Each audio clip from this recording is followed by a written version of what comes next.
चलिए सुनते हैं मानसरोवर भाग 1 से ली हुई कहानी कायर। इसके राइटर हैं मुंशी प्रेमचंद। युवक का नाम केशव था, युवती का नाम प्रेमा। दोनों ही एक ही कॉलेज के और एक ही क्लास के विद्यार्थी थे। केशव नए विचारों का युवक, जात पात के बंधनों का विरोधी। प्रेमा पुराने संस्कार की कायल थी, पुरानी मर्यादा प्रथाओं में पूरा विश्वास रखने वाली। लेकिन फिर भी दोनों में गाढ़ा प्रेम हो गया और यह बात सारे कॉलेज में मशहूर थी। केशव ब्राह्मण होकर भी वैश्यकन्या प्रेमा से विवाह करने लगा।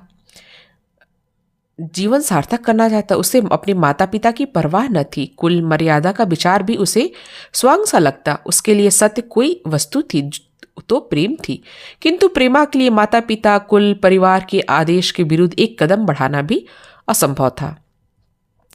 संध्या का समय था। विक्टोरिया पार्क के एक निर्जन स्थान में दोनों आमने सामने हरियाली पर बैठे हुए थे। सैर करने वाले एक एक करके विदा हो गए, किंतु ये दोनों अभी तक वहीं बैठे हुए थे। एक ऐसा प्रसंग छिड़ा हुआ था जो किसी तरह से समाप्त ही न हो रहा था। केशव ने झुलाकर कहा, इसका यह अर्थ है कि तुम्हें मेरी परवाह ही नहीं।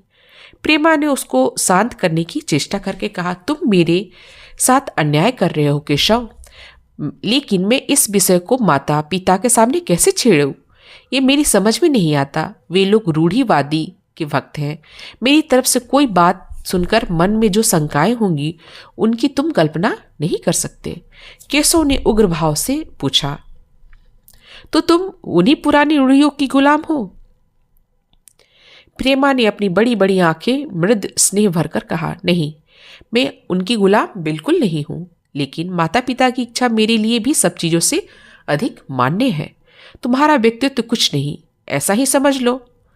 मैं तो समझ रहा था कि ये ढकोसले मूर्खों के लिए है, लेकिन अब मालूम हुआ कि तुम जैसी विदुषी भी आज उन्हीं की पूजा करती हो। जब मैं तुम्हारे लिए संसार को छोड़ने को तैयार हूं तो तुम्हें यह आशा भी रखनी चाहिए मुझसे कि मैं भी वो काम कर सकती हूँ।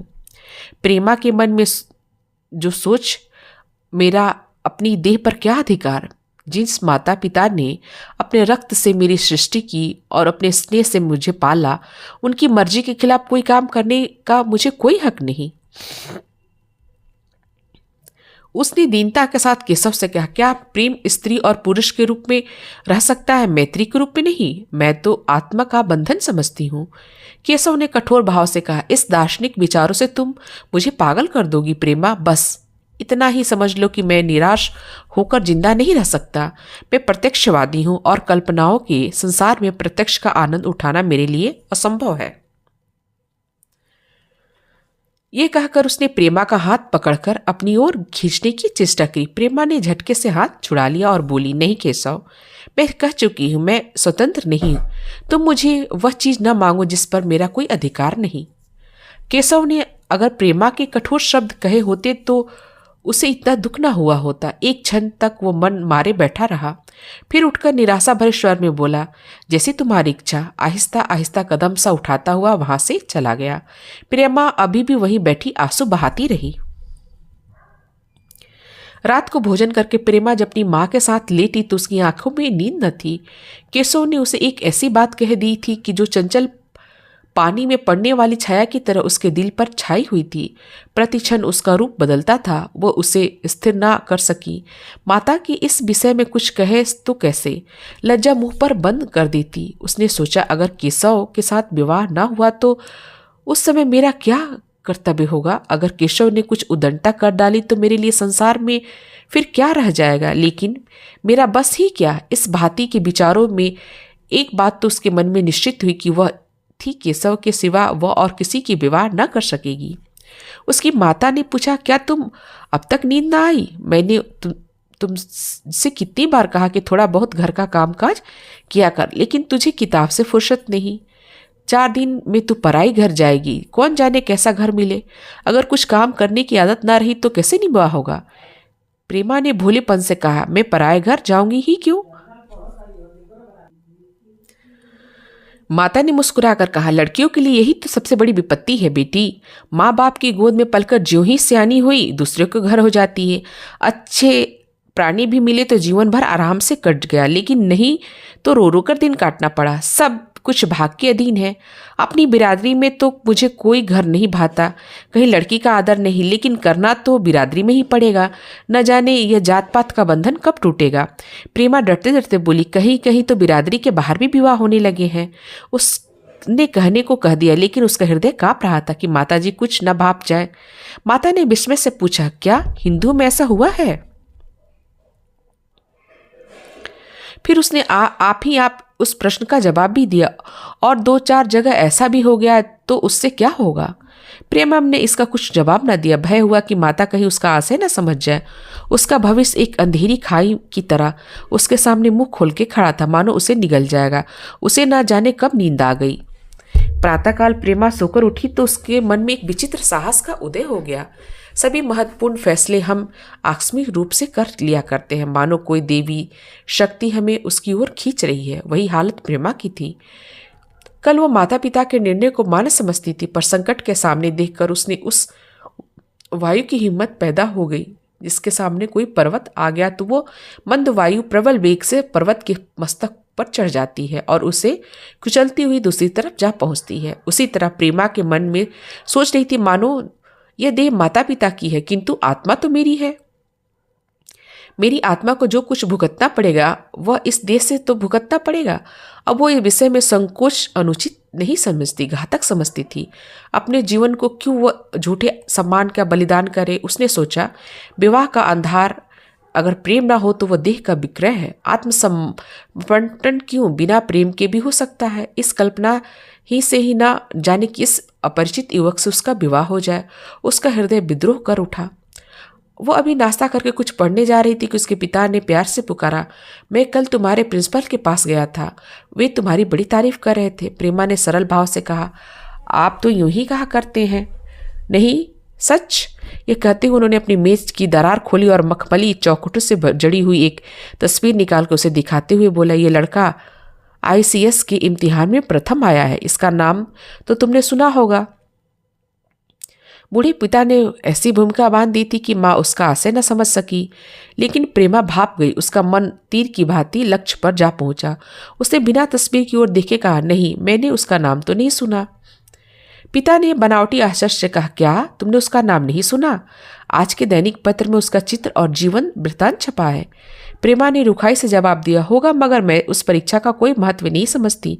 मैं तो समझती हूँ जो लोग इस परीक्षा में बैठते हैं वे पल्ले सिर में स्वार्थी होते हैं। आखिर उनका उद्देश्य उनके सिवा और क्या होगा? वे अपने गरीब, निर्धन, दलित भाइयों पर शासन करें और खूब धन संचय करें। ये तो जीवन का कोई ऊंचा उद्देश्य नहीं हुआ।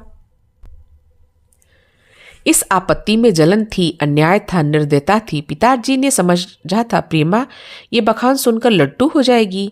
यह जवाब सुनकर तीखे स्वर में बोले, तू तो ऐसी बातें कर रही है जैसे तेरे लिए धन अधिकार का कोई मूल्य नहीं। प्रेमा में ढिठाई से कहा, हाँ, मैं तो इसका मूल्य नहीं समझती।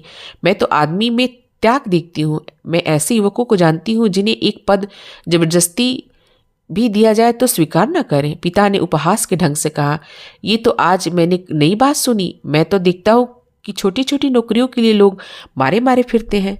मैं जरा उस लड़की की सूरत देखना चाहता हूँ जिसने इतना त्याग किया हो। मैं तो उसकी पूजा करूँगा। शायद किसी दूसरे अवसर पर ये सब सुनकर प्रेमा लज्जा से सिर झुका लेती, पर इस समय उसकी दशा उस सिपाही की भांति थी जब पीछे गहरी खाई हो, आगे बढ़ने के लिए सिवा कोई मार्ग न हो। उसने आवेग को संयम में दबाते हुई आंखों में विद्रोह भरे, अपने कमरे में गई और केशव के कई चित्रों में से एक चित्र चुनकर लाई और उसकी निगाह में सबसे खराब था और पिता के सामने रख दिया।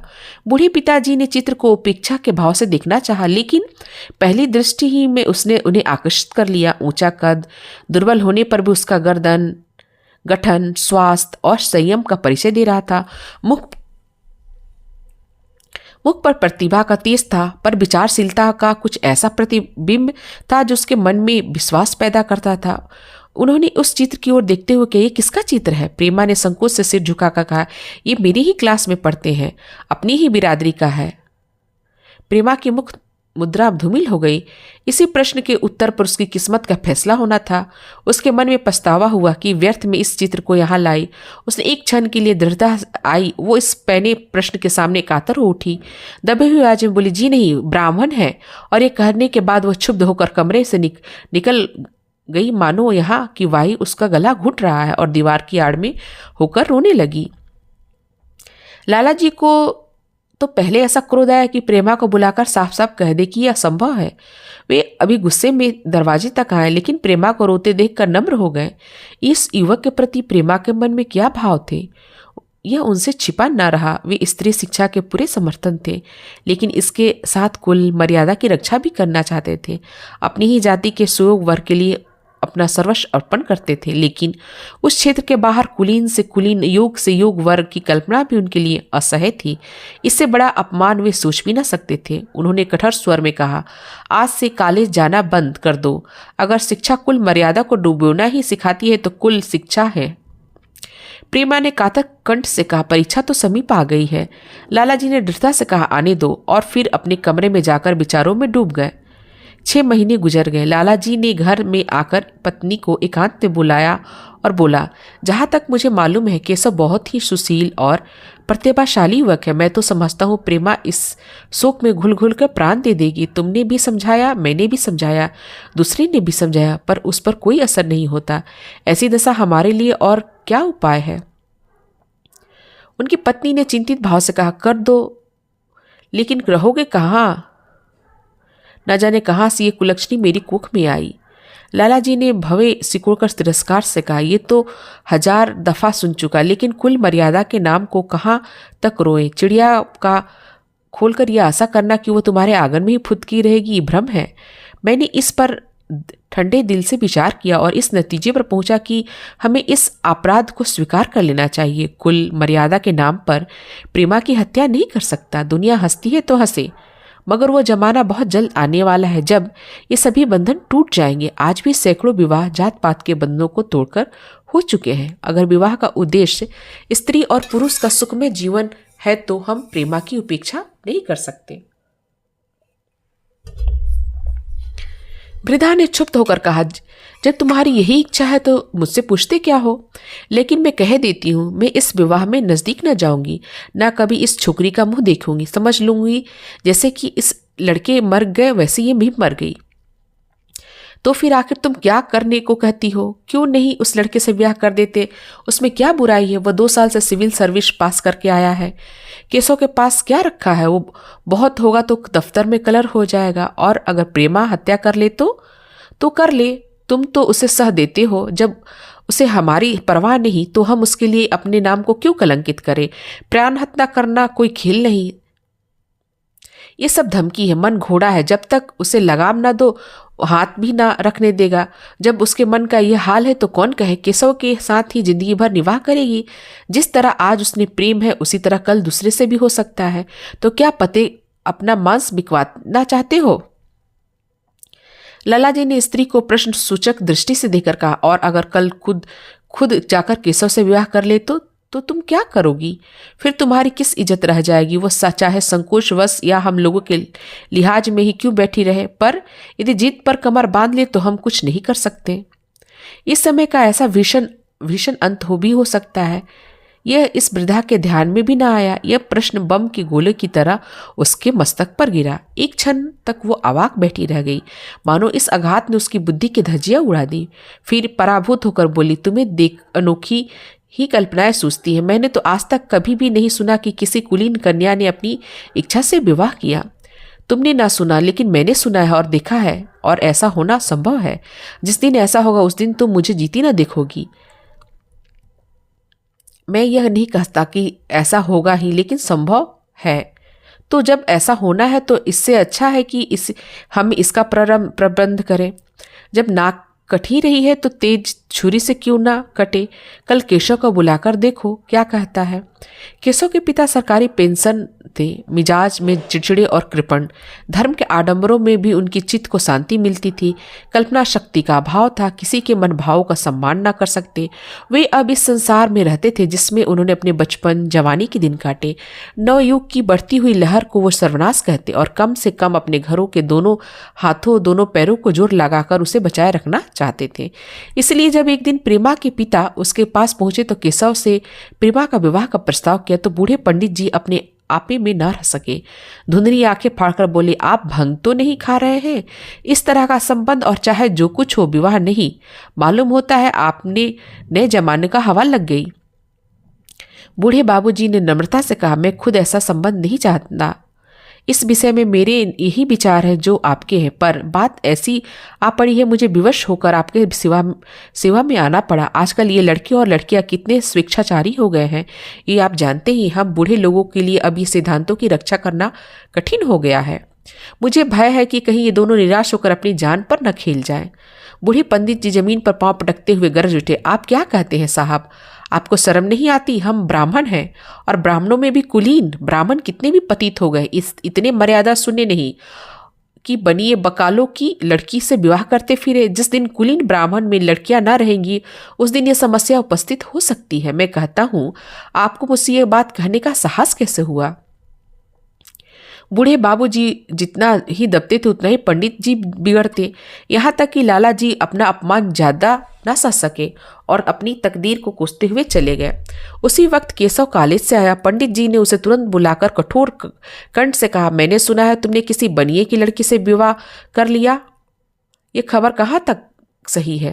केशव ने अनजान बनकर पूछा, आपसे किसने कहा? किसी ने कहा। मैं पूछता हूँ, ये बात ठीक है या नहीं? अगर ठीक है तो तुमने अपनी मर्यादा को दोबारा निश्चय कर लिया है, तो तुम्हारे लिए हमारे घर में कोई स्थान नहीं।